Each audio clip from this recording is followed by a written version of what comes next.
Turkey is a major customer of the M60 series main battle tanks, with a total of over 1,000 units received, including around 100 early model M60A1 tanks.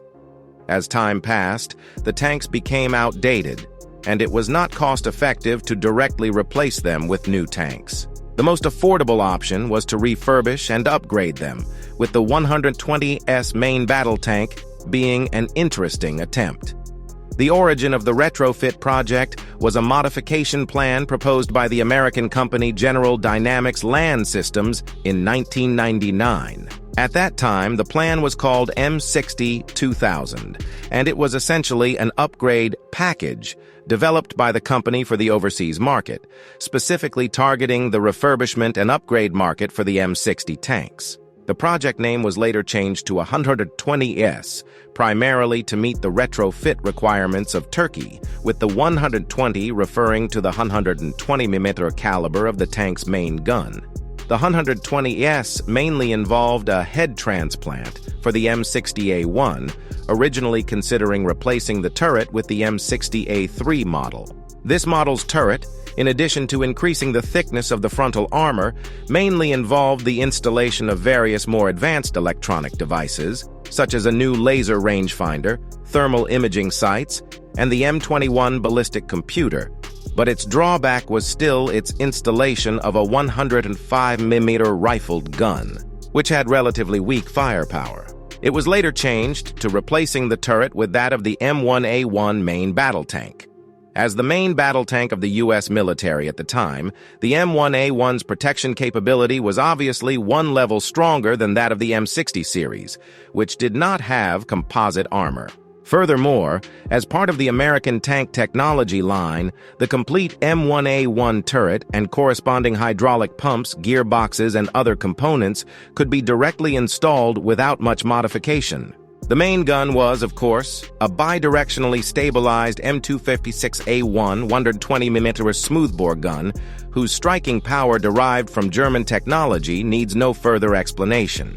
The U.S. military still uses this gun in the current M1 series tanks, and the fire control system allows the main gun to accurately strike under day and night conditions, with auxiliary weapons still consisting of two 7.62mm machine guns and one 12.7mm heavy machine gun.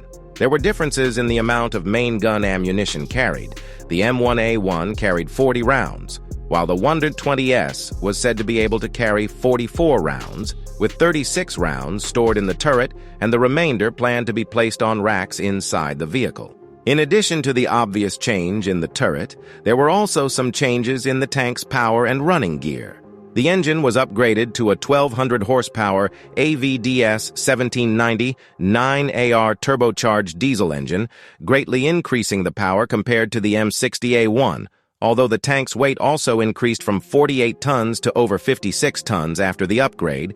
The maximum road speed increased from 48 km/h to 52 km/h.